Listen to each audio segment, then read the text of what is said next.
국민의 손으로 직접 검증한다. 국민 면접.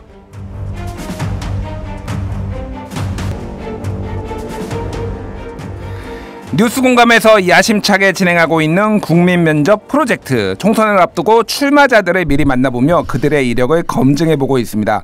오늘 면접자는 민주연구원 부원장 현근택 변호사입니다. 어서 오세요. 네, 안녕하세요. 현근택입니다. 예, 급하게 방금 들어오셨어요. 그래서 일찍 왔는데. 아, 그래요? 세이브했잖아요, 세이브. 음악이 쫙 길게 지금 나가고 있었습니다. 네. 사실은 오늘 제작진이 소위 말해서 조금 똥줄도 탈 수밖에 없는 게 제가 오늘 6시 2분에 도착했어요. 아, 그러시구나. 예, 그래서 저를 기다리느라고 한참 목을 빼고 있었는데 우리 현 변호사님도 세이프 가까스로 세이프하면 됐습니다. 예, 힘든 하루입니다. 자, 국민 면접 시간입니다. 그래서 우리 현 변호사님 모셨는데 그거 기억하시나요? 제가 국민의힘 대선 면접 했던 거. 국민 면접. 알아요. 옛날에 그 공개 대변인 선출할 때. 대변인도 했지만은 그 대선 후보 그때 진중권 교수랑 저랑 박선영 교수랑 해가지고 8명 국민 그 대선 후보. 면접을 잘못 봐가지고 지금 이 모양 된거 아니에요? 아니 근데 잘 보셨으면 지금 나라가 이 모양이 안 됐을 텐데. 아니 그러니까 제가 면접은 볼 수 있는데 점수를 줄 권한은 없어서 그때는 여론조사를 했거든요. 만약에 저한테 점수를 줄 권한이 있었다라면은 컷오프 될 사람이 몇 명 있습니다. 알겠습니다. 잘 보겠습니다. 누군지는 제가 말을 못하겠습니다. 자, 그러면 본격적인 질문에 앞서 사전에 미리 받아본 간단 이력서부터 짚어보겠습니다. 간단 이력서. 이름 현근택. 나이 52세. 소속 더불어민주당. 선수 영선. 지역 성남시 중원구. 종교 무교. MBTI 잠시 뒤에 공개. 이상 끝. MBTI 안 해봤죠? 솔직히 얘기해봐. 한 번도 안 해봤죠? 아니, MBTI 때문에 집에서 논란이 많았어요. 논란이 왜 있어요? 그건 뭐 부인이랑 딸들은 이게 다 하고 뭐냐고 몇 번 보내주고 해봐라 해서 해보긴 해봤어요. 많이. 왜냐면 안 하니까 자꾸 뭐라 해가지고 해봤는데 뭔가요? MBTI 기억은 못했는데 이제 보니까 ESTJ. 어쨌든 이렇게 나왔어요. ESTJ가 무슨 의미인지 내가 잘 몰라요. 해석을 못해. 그러니까 ESTJ가 외향적이고, 약간 그런 그리고 것 같아요. 그리고 센스인가? 그리고 센스 약간 외향적이고 감각적이고, 그리고 T가 thinking, thinking이고, J는 계획적이고, 그런 사람들을 얘기를 합니다. 저는 잘하시네요. 외워야죠. 저도 학력고사 세대라서 많이 외우고 다녔습니다. 저는 ENTP거든요. 저는 ENTP. 그게 트럼프가 ENTP라고 나오더라고요. 오늘 뒤에 트럼프 얘기도 할 텐데. 알겠습니다. 자, 근데 뭐 ESTJ가 중요한 게 아니라 우리 현근택 변호사님은 뭐 워낙 성격이 좀 활발하시고 유쾌하시고 그래서 특히 방송에 많이 나오시면서 좀 사람들한테 좀 인기를 많이 얻으시는 것 같아요. 좀 알아보시는 분 굉장히 많지 않아요? 그렇죠. 그러니까 그러니까 저를 알아보시는 분들은 이제 정치에 관심 있는 분들. 근데 모르시는 분들은 정치에 관심 별로 없는 분들. 딱 분류하시면 되는데 지역에 다녀보면 요즘 제가 이제 공중파는 그 정권 교체되고 나서 많이 안 나가요. 유튜브 나가는 데 보면 이제 인사하시는 분들은 이제 뭐 그런 얘기 많이 하죠. 그러니까 제가 그래도 모르겠습니다만은 이렇게 막 과격하게 알려져 있지만 그래도 약간 합리적으로 당내 제가 71년생이고 90학번이거든요. 그러니까 386에 대한 반감이 굉장히 강한 편이에요. 아니 386 아니었어요? 386 아니죠. 왜 그러십니까? 아니 이게 뭐냐면 학교 들어갔을 때부터 80년대 학번 그 그늘에 밑에 살았거든요. 맞아요. 대학도 그렇고 학과도 그렇고 그다음에 동아리도 그렇고 뭐 학생회도 가보면 다들 80년대 학번들이 뭐 아이고 우리가 옛날에는 뭐 저기 뭐 이 얘기 살았는데 지금 여의도 와서 똑같아요. 아이고 아직 뭐 현 변호사 좀 아직 어리니까 뭐 다음에 하지 뭐 맨날 이러거든요. 이게 벌써 90년에 그랬으니까 30년째 이 얘기를 듣고 있어서 저는 어쨌든 386에 대한 반감은 굉장히 강한 사람이라 386 청산론을 그럼 외치시는 건가요? 그렇죠. 그러면은 국민의힘 한동훈 비대위원장하고 손잡아야 되는 거 아닙니까? 그래서 제가 이준석하고 친하게 지내는 이유 중에 하나가 그거예요. 그래요? 왜냐하면 이준석 모델이 보면 돈 안 드는 선거 그다음에 그런 기존의 정치인법 말고 막 대중 동원하고 돈 들이고 막 조직하는 거 이렇게 안 하잖아요. 맞아요. 2년 전에 당대표 선거 나갔을 때 그때 3천만 원 썼다고 합니다. 그러니까 그냥 수행원도 없이 그냥 자기 지하철 타고 다니고 기차 타고 다니고 그 모델이 민주당에서는 지금 불가능해. 왜 불가능합니까? 일단은 대의원제가 유지되고 있고 지난번에 돈봉투 사건도 알지만 대의원 찾기 위한 거거든요. 그 300만 원이 딱 금액이 보면 차 한 대 대절하고 대의원 한 40-50명 밥 사주는 값이에요. 이게 한 몇십 년째 거의 고정 가격인데 차 한 대 들면 한 100만 원 들잖아요. 그다음에 거기 40명, 50명쯤 타거든요. 대의원이. 그 대의원이 40-50명의 이유가 뭔지 알아요? 차 한 대. 차 버스 한 대. 한 대 딱 그거예요. 그다음에 15,000명인 이유가 뭔지 알아요? 왜 그런 거예요? 잠실체육관의 수용 인원. 그게 몇십 년째 안 변하고 있어요. 그러니까 어찌 보면은 그거 주고 버스값 그날 밥값 이거 하는 거거든요. 그 관행이 이제 있는 거라서 우리 당에서는 이준석 절대 나올 수가 없어요. 이준석 나올 수 없어요. 그쪽 당도 근데 당신 100%로 해가지고 다시 이준석이 나오기도 힘들 것 같은데. 그러니까. 그래도 어쨌든 한번 시도해도 됐잖아요. 민주당은 그렇게 시도해 본 적이 없어요. 지금까지 당대표 원저리에도 못 갔죠. 70년대 지난번에 뭐 박주민, 강훈식 정도 나왔지만 뭐 컷오프 됐고 박주민도 3등 했나? 뭐 박용진 의원이 조금. 박용진도 못 올라갔죠. 본선까지 갔나? 근데 뭐 제도라니까 쉽게 얘기하면 1, 2위 다투면 안 됐던 1, 2위 다투면 안 됐죠. 그러니까 70년대생들이 아직 이제 최고위원 정도는 됐지만 명함 내밀 정도는 아닌 거죠. 알겠습니다. 자, 그러면은 일문일답 형식으로 좀 스피디하게 저희가 진행을 해보겠습니다. 자, 명함 돌리러 뭐 요즘 이제 성남에 많이 가실 텐데 그때 그분들이 알아보시는 분들이 제일 많이 하는 말, 우리 현 변호사님이 제일 많이 듣는 말이 뭡니까? 명함하고 사진이 얼굴하고 다른데? 다르다. 아니 그러면은 자 실물이 낫다, 화면이 낫다. 실물이 낫다는 분이 많아요. 좀 센스 있는 분들은. 그래요? 근데 제 사진이 한 4-5년 전에 찍은 사진이에요. 그러다 보니까 사진은 이렇게 자꾸 쳐다보는 분들 많아요. 사진하고 다르다. 제가 좀 오래되긴 했지만 좀 요즘 성숙해졌습니다. 이렇게 넘어가죠. 그렇군요. 사기 아닙니까? 옛날 사진들은. 아니 근데 그 얘기는 사실은 이제 그러니까 젊다는 얘기도 되게 많이 들어요. 방송에서는 아무래도 이제 분장도 하고 이러니까 그리고 제 나이는 사람들 써놓지는 않았지만 대충 알 거 아니에요. 50대 초반 정도다 알 텐데 생각보다 젊어 보인다. 그래서 사실은 염색을 하다가 요즘은 염색 이제 하지 말고 다녀야 되나? 좀 나이 들어 보이는 게 좋은가? 이 생각도 해요. 정치인은 사실 약간 나이 들어 보이는 게 좋기도 해요. 그러니까 이재명 대표도 우리 대선 때 제가 이제 방송 토론팀에 있으면서 계속 염색하라 그랬거든요. 안 하시더라고. 어느 날 하셨더라고. 근데 이제 하셔야 될 것 같아. 이제 한동훈하고 이제 투샷 딱 잡힐 거 아니에요. 한동훈 이제 73년생이고 이재명 대표는 63년생이잖아요. 머리 하얗게 나오면 이준석, 송영길 섰을 때 딱 대비되잖아요. 알겠습니다. 자, 다음 질문 드릴게요. 방송 출연 많이 하시잖아요. 돌발 질문 하나 드리겠습니다. 다시 태어난다라면 전문 방송인을 하고 싶다, 아니면 변호사를 하고 싶다. 하나, 둘, 셋. 전문 방송인. 나는 진행 한번 해보고 싶어요. 진행 기회가 한 번도 없어요. 지금까지. 진짜? 한 번도 안 해보셨어요? 한 번도 안 해봤어요. 저는 무려 7개 방송사에서 대타 진행을 해봤습니다. 방송 많이 나오면 그 진행자가 어디 뭐 여행 가거나 이러면 한번 제안도 들어오잖아요. 그런 적도 한 번도 없어요. 그래요? 너무 편향적이어서 그런 거 아닐까요? 아니, 그럴 수도 있어요. 정당이니까. 정당이니까 사실 약간 부담되는 게 있기는 해요. 저는 같이 있던 분들 뭐 김태현이나 뭐 이런 분 다 이제 진행자로 갔잖아요. 신장식 이런데 좀 신장식도 정치인이잖아요.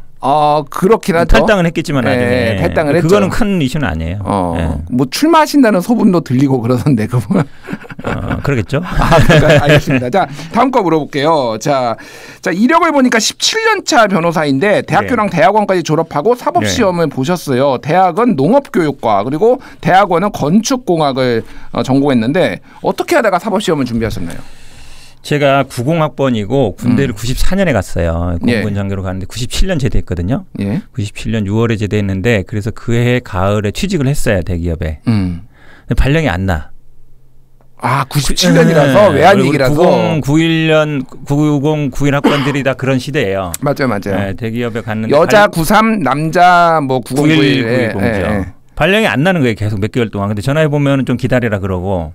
근데 그때 IMF 때 기억하시겠지만 정말 많은 회사들이 망했어요. 뭐 고려증권이 무슨, 우리 때는 리스 회사나 아니면은 리스나 이런 데가 제일 돈 많이 줬거든요. 맞아요. 많이 줬던 들이 다 망했어. 제2금융권 쌍망했죠. 쌍망해가지고 종금이나 이런 데 쌍망했잖아요. 그래가지고 그분들이 다 신림동에 다 모였어요. 아, 고시생으로. 그래서 제 친한 분들도 보니까 다 신림동에 다 있더라고. 예. 친구 따라 강남 가는 기분으로. 군대도 해보니까 군대 동기들도 다 신림동에 있고. 예. 학교 다닐 때 뭐 운동했던 사람들이면 취직했던 사람들이 보니까 신림동에 그때 사실은 거의 뭐 길거리에 막 그 어깨 부딪힐 정도로 사람들이 많았거든요. 예. 그렇게 해서 저도 그냥 친구들 따라 간 거예요. 사시 몇 수 했습니까? 사시 9수 했나요? 제가 시험은 조금 짧게 했어요. 친구들 덕분에. 한 3년 안 됐어요. 좀 짧게 됐죠. 근데 이제 예. 그렇게 짧게 공부하다 보니까 원래 전공한 것도 아니고 예. 연수원 가니까 좀 실력이 딸리더라고요. 똑같이 술 먹고 똑같이 이제 스터디팀이 있을 거 아니에요. 예. 똑같이 술 먹고 똑같이 놀고 막 이랬는데 쟤들은 다 판검사 임명 받고 나는 그냥 변호사 됐죠. 예.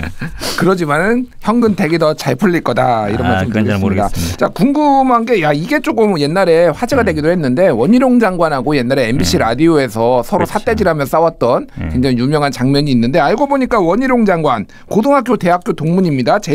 제주 제2고 서울대. 동문회 하면은 두 분이 굉장히 어색하지 않으신가요? 그 고등학교 동문회는 이제 매년 말에 하는데 예. 그분은 이제 앞에 이제 그 내빈석에 앉아 있고 상석에 나는 이제 뒤에 앉아 있기 때문에 뭐 먼저 가서 인사하지 않나 마주칠 일 없는데 사전에 그렇게 친하지는 않았어요. 서로 이제 얼굴 아는 정도긴 됐는데 근데 원희룡 장관은 제주도 특히 우리 고등학교에서는 굉장히 어찌 보면 그 굉장히 의미 있는 존재예요. 간판 스타 같은 그렇죠. 존재. 왜 그러냐면 지금도 기억나는 게 대학교 1학년 가면 복도에 이만한 사진 딱 붙여 있고 정국 수석, 그다음에 인문계 수석, 뭐 옛날 그러잖아요. 자연계 수석 이렇게 붙어 있단 말이에요. 그러니까 그 사건 하고 나서 저는 선배들한테는 욕을 좀 들었어요. 어떻게 그럴 수 있냐? 어떻게 동문 선배한테 그럴 수가 있냐 너? 아니 그때도 도지사고 그리고 우리 저 고등학교에서는 굉장히 나은 스타고 굉장히 어찌 보면 상징적인 존재예요. 지역사회에서는 굉장히 이제 뭐 했는데 약간 뭐 친구나 이런 분들은 뭐 네가 잘못한 건 없다. 왜냐하면 그때 기억하시겠지만 부인이 정신과 의사잖아요. 그분이 이재명 대표 보고 약간 소시오패스 극복 안 된다 이랬거든요. 그때 내가 이 훈련가 그래 사과하시라 그랬는데 사과 못한다. 나는 뭐 부인하고 평생 같이 가기로 했다. 그래서 막 이제 고발하라 막 이렇게 됐던 건데 그 후로 사실은 만난 적이 없어요. 아 그래요? 그래서 한번 풀긴 풀어야죠. 이제 곧 출마하신다고 하니까 필드에서 한번 뵙고 또 인사도 하고 그래야 되겠네요. 방송국에서 뵀든지 뭐 다른 기회는 있겠죠. 혹시 저기 수원이래. 저기 수정구에 출마한다. 그래서 뭐 저는 중원구예요. 중원구 죄송합니다. 중원구에 출마한다. 그래서 이렇게 매치업이 된다 그러면 어떻게 될 것 같아요? 나오실 일 없어요. 거기는 민주당 유리한 밭이라서. 그래요? 왜냐하면 이게 저도 제주도 출신이지만 제주도 출신들의 고민이 뭐가 있냐면 이제 민주당은 약간 이제 뭐 386이나 호남이라 되고 그다음에 국민의힘은 영남이거나 아니면 뭐 약간 뭐 고위 관료나 판검사 뭐 이런 쪽에 선호하잖아요. 그러니까 원희룡 장관도 제주도 내려갔을 때는 다들 정치 끝났다 그랬어요. 다시 올라가기 힘들다. 만약에 이분이 뭐 대구 경북이라거나 뭐 이랬으면 복귀가 가능한데 제주도는 어쨌든 인구가 적잖아요. 복귀가 힘들다 그랬는데 그래도 대선에서 뭐 사위하면서 이제 복귀한 건데 지금 제가 보기에는 갈 때가 마땅치 않아요. 알겠습니다. 자 이제 본격적으로 그러면 정치 이력에 대해서 좀 여쭤보도록 하겠습니다. 자 근데 일단은 왜 정치예요?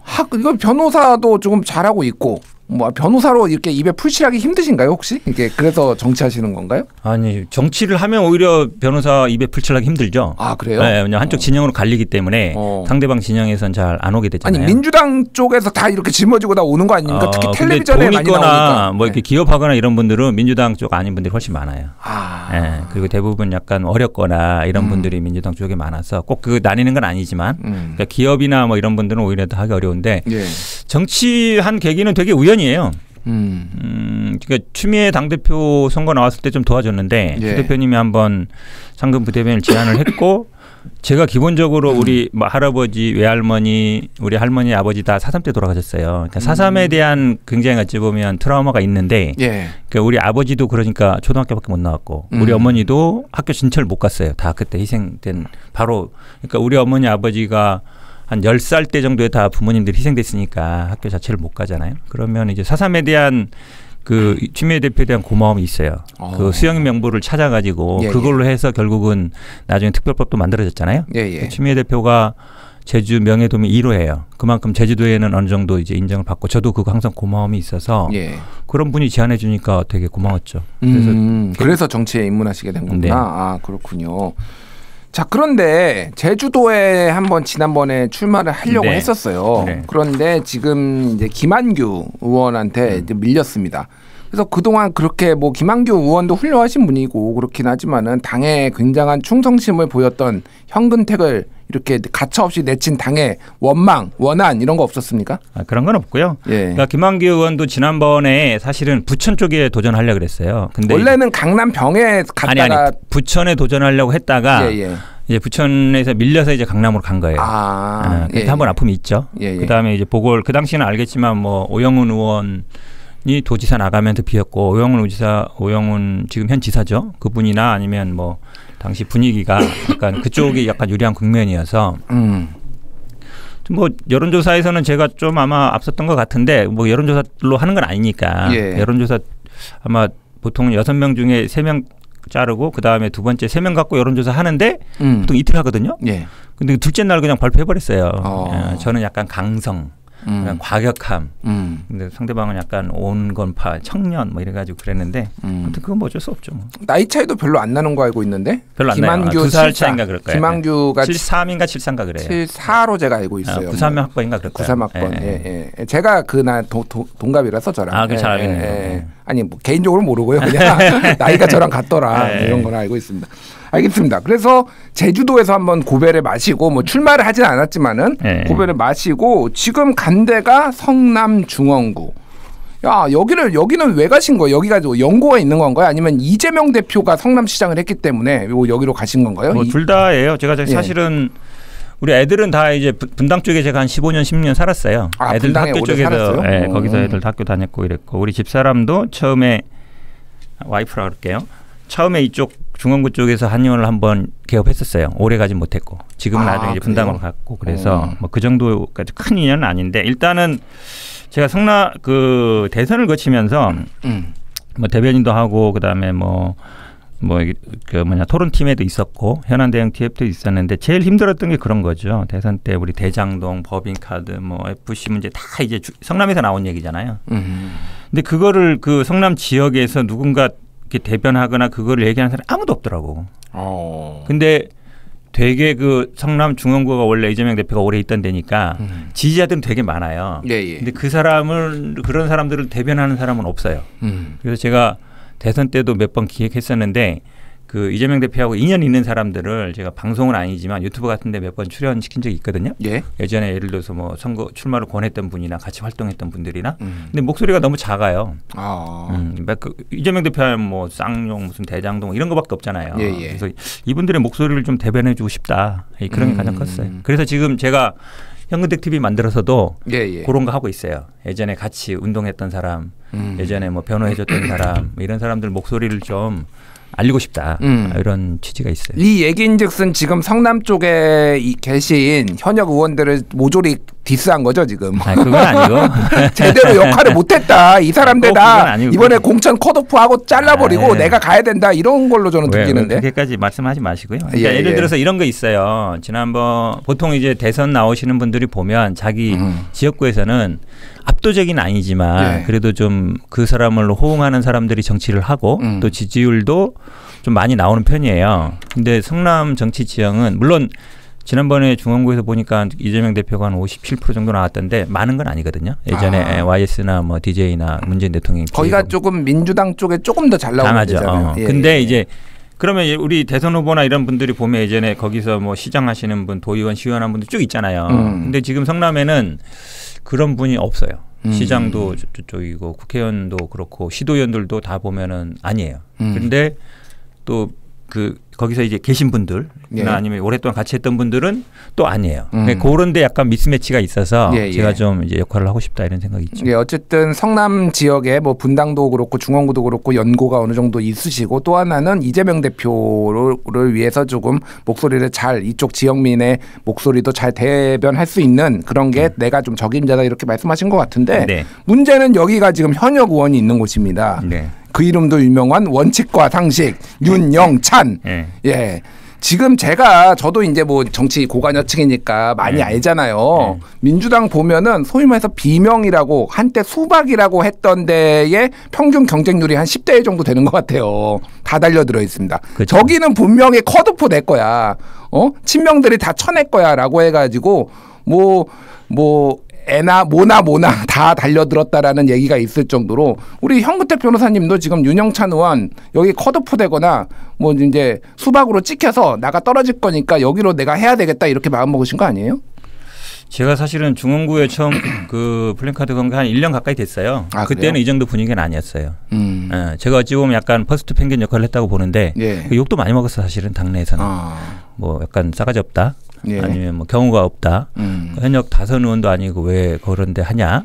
초선 의원이잖아요. 그러니까 초선이니까. 그때 당시에는 아마 저하고 양희원 의원 둘 정도 됐던 것 같아요. 처음엔. 그래서 지금처럼 뭐 흘러갈 걸 생각한 건 아니고. 근데 이제 저는 그렇게 말씀드리고 싶어요. 그러니까 지금 야당 특히 어떤 지역구든지 간에 경쟁자들은 되게 많습니다. 근데 예. 우리 당이 기본적으로 경선을 원칙으로 한다 그러지만 21대 이렇게 보면요. 예. 대부분 단수. 좋은 지역구는. 단수가 경선보다 더 많아요. 그리고 전략 공천이 한 40-50개 되고. 아, 그래요? 예. 그리고 실제로 경선하는 데는 그렇게 많지 않아요. 한 30-40% 정도밖에 안 돼요. 그러니까 경선이 원칙이라고는 하지만 실제로는 별로 안 그런데 지금은 이제 상황이 많이 바뀌고 있죠. 많은 도전자들이 생기고 그래서 현역 의원들이 의외로 경선을 두려워해요. 아, 그래요? 많이 두려워해요. 아니 근데 현역 의원들이 그동안 뭐 지역위원장 하면서 굉장히 많은 대의원이나 당원들 관리도 하고 만나고 그럴 거 아닙니까? 제 말이 왜냐하면 보좌관이랑 시도위원 하면 10명 되잖아요. 예. 도전자들은 해봐야 뭐 자기랑 몇 명이서 하는 거고 가족이서 하는 거기 때문에 두려워할 필요가 없는데 왜 두려워하느냐? 예. 당원들의 평가나 지역민들의 평가가 두려운 거예요. 우리는 5대5잖아요. 당원 5, 그렇죠. 여론조사 5잖아요. 여론조사 5. 그러니까 그만큼 어찌 보면 잘 못해왔을 수도 있는 거예요. 그러니까 민주당 의원들이 지금 180 그전에 지금은 160 몇 석이지만 그러니까 생각보다는 물론 이거는 뭐 민주당뿐만 아니라 정치권 자체에 대한 국민들의 네. 실망감도 있는데 생각보다 의외로 보면 현역 의원들이 경선을 두려워하고 그러니까 지금 뭐 지난번에 그 강서 사례를 많이 들지만 예. 전체 지역구 중에 하나예요 그게. 맞잖아요. 딴 데는 없어요. 현역이 다 그냥 통과해요 거의. 근데 지금은 약간 이제 그렇지 않은 것 같아도 굉장히 뭐 약간 두려워하는 것 같습니다. 알겠습니다. 지금 이진희 님이 유튜브 댓글을 남기셨는데 윤영찬 의원 지금 오늘 성남 중원역에 와 있던데요. 그런 거 말씀하셨는데 지금 본격적으로 지금 유세 현근택이 무서워서 유세를 하는 걸까요? 이거는? 아니에요. 행사장에 좀 뭐 어제도 보고 뭐 거의 매일 봐요. 아, 행사 그래요? 열심히 다니세요. 지역 행사 많으니까요. 네, 뭐 요즘. 어떻게 이렇게 호남 분이시니까 호남 행사 많이 다니시고 그리고 지역에서는 이미 이제 나가진 않는다. 그리고 당내 경선을 할 거다. 예. 그리고 지역구 행사도 열심히 다니셔서 그러니까 밖에서 이게 여의도에서 보는 것들은 물론 아마 이낙연 대표 행보에 따라 어떻게 될지 모르지만 예. 뭐 지역에서는 그냥 당에 남아 있는다, 경선한다 이렇게 많이 알려져 있어요. 알겠습니다. 자, 현근택 우리 후보자의 생각을 좀 들어보겠습니다. 일단은 이낙연 전 대표가 지금 신당 만든다고 얘기를 하고 있잖아요. 그래서 방금 얘기했듯이 윤영찬 의원이 뭐 같이 합류할 가능성도 있고 그런데 일단 신당 만드는 것에 대해서 어떻게 보십니까? 좋게는 당연히 안 보죠. 왜냐하면 이분이 뭐 5선 국회의원이시고 당대표 하셨고 총리 하셨고 뭐 사실 어쩌면 도지사 하셨고 대통령 말고는 다 하신 분이에요. 네. 또 뼛속까지 민주당이라 하시는 분이고 아버지 때부터 민주당 했던 분이라 갑자기 물론 이제 오신 지 한 1년 정도 됐고 그동안 뭔가를 막 이렇게 얘기하시면서 뭔가를 뭐 도모하는 게 아니라 어찌 보면 저는 약간 뜬금없다는 생각이 들어요. 갑자기. 그러다 보니까 지금 원래 같이 하던 분들도 별로 같이 안 한다는 거잖아요. 정치는 명분이 필요하잖아요. 예. 그러니까 지금 마치 이제 그러니까 이낙연 대표는 이제 이거 저 당이 내 당인데 왜 이상한 사람이 와 있지? 뭐 이런 뉘앙스예요. 그냥 나가라 이러는 거잖아요. 이재명 대표 보고. 근데 어쨌든 이낙연 대표도 당대표 될 때 당원들이 선출해서 한 거고 예. 이재명 대표도 마찬가지잖아요. 그리고 예를 들어 지금 막 뭐 사법 리스크 얘기하지만 그건 뭐 구속영장 기각으로 어느 정도 좀 해소된 것 같고 지금은 총선을 바로 앞두고 있는데 예. 당대표 그만둬라. 한마디로 그거잖아요. 비대위 꾸려라. 이게 제가 보기에는 명분이 좀 약해요. 그러다 보니까 아마 좀 힘을 못 받는 게 아닌가 이렇게 보여요. 그런 것도 있지만은 지금 뭐 반기를 들었거나 같이 동조했다가는 이재명 대표한테 공천 못 받을 가능성이 높다. 뭐 이래서 또 다들 침묵하는 걸 수도 있지 않나요? 여론조사 보면 한 민주당 지지자의 30% 정도는 이낙연 신당 지지하겠다 이런 식의 이제 여론조사도 있거든요. 그거를 봤을 때는 아무래도 민주당에도 좀 불만이 많지만 현역 의원들은 공천을 받아야 되니까 침묵하는 거 아니냐 뭐 이런 거에 대해서는 좀 어떻게 보십니까? 그러니까 그럴 수도 있죠. 그건 정치적인 판단이에요, 본인이. 예를 들어서. 근데 2016년 볼 때 보면 뭐 그렇게 반기 들고 20, 30명 뛰쳐나가서 또 국민의당 만들어서 했잖아요. 또 성공했고. 그러니까 그거는 만약에 예를 들어서 반기를 들어서 공천을 못 받을까 봐 반기를 못 든다. 그럼 그냥 눌러 앉으면 되는 거예요. 그 정도 용기가 없는 거잖아요. 그 정도 본인의 색깔을 목소리를 내고 아니면 자기 정치적인 소신을 했는 게 아니라 공천 한 번 더 받아서 한 번 더 하는 게 중요하다고 생각하는 거잖아요. 그럼 그 사람 수준에 맞게 정치하면 돼요. 알겠습니다. 이준석 전 대표랑 친하시죠? 친하죠. 형 동생 해요. 정치 인싸도 하고 뭐 많이 하시잖아요. 그래서 여기서 밸런스 게임 하나 가봐야 될 것 같아요. 자, 세상에 정당이 딱 두 개밖에 없어. 하나는 이낙연 신당. 하나는 이준석 신당. 자, 현근택은 둘 중에 어느 당에 입당한다? 하나, 둘, 셋. 이준석 신당. 이준석 신당. 와, 왜요? 이낙연은 어쨌든 당을 그렇게 오랫동안 같이 한 분인데. 왜 이준석은 일단 변화, 미래. 그다음에 2030의 지지를 받아요. 그게 어쨌든 갈라치기든 뭐든지 간에. 그리고 새로운 정치를 시도 많이 해요. 아까 말씀하신 것처럼 뭐 3천만 원 가지고 한다든지. 어쨌든 당대표까지 갔잖아요. 이낙연 대표는 기득권. 왜냐하면 기본적으로 호남에서 계속 정치를 했어요. 공천 받으면 되는데. 처음 나왔을 때부터 계속 됐고 계속 사선 스트레이트. 도지사, 당대표, 총리. 대통령 빼고 다 했어요. 그리고 제가 보기에는 약간 이제 어쨌건 윗세대. 그러니까 따라할 만한 건 아니다. 그러니까 이준석한테는 배울 게 있다. 그렇군요. 의외네요. 어쨌든 자 민주당 지지자분들 잘 들으시기 바랍니다. 이준석 신당이라고 선택을 했습니다. 자, 선거제도 얘기 시간이 많지 않은데 짧게 좀 얘기를 할게요. 선거제도 지금 민주당에서 논란이 많습니다. 아시겠지만 제가 지금 며칠 전에 그 토론회 발제도 하고 지금 다음 주에도 한 번 더 가서 지금 발표를 해요. 다음 주 목요일 날 오전에 발표를 합니다. 그래서 연동형이냐 병립형이냐 이게 논란이 있는데 현 변호사님은 어떻게 보십니까?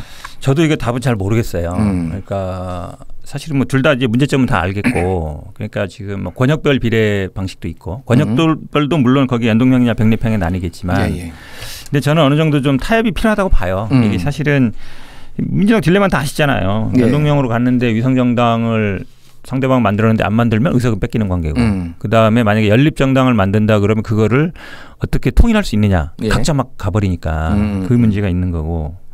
병립형은 이제 역사의 후퇴, 개혁의 후퇴이기 때문에 저도 개인적으로는 병립형으로 돌아가는 건 반대예요.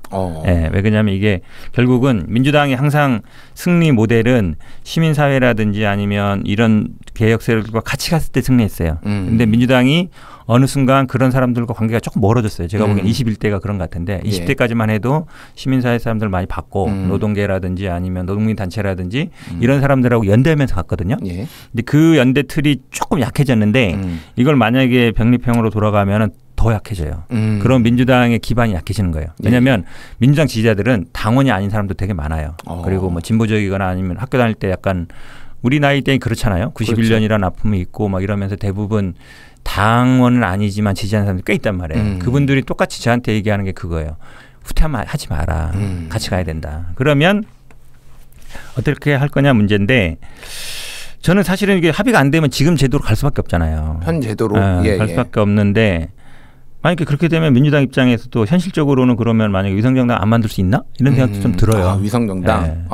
그래서 사실은 권역별 비례로 가고 거기에 예를 들어 연동형이나 병립형을 섞는 방식은 어떤가 개인적으로는. 그리고 그 밑에 저지 조항이라 그러겠죠. 최저 뭐 3%든 5%든. 왜냐하면 권역별 연동형으로 갔을 때는 7, 8% 얻어야 뭐 얻을 수 있다 그러면 소수정당이라든지 이런 분들이 불만이 있을 테니까 그분들은 예를 들어서 뭐 지금은 3% 5석이잖아요. 뭐 그런 어떤 약간 최소 규정을 둔다든지 그런 식의 어쨌든 타협은 필요하다고 봐요. 알겠습니다. 여러 가지 좀 고민해볼 부분이 있고 제가 뭐 다시 한번 예고드리지만 다음 주 목요일에 민주당에서 발표하니까 기사도 많이 보시고 유튜브 생중계도 좀 보시고 그러면 가닥을 잡으실 수 있을 것 같습니다. 자, 마지막으로 이것만 말씀드릴게요.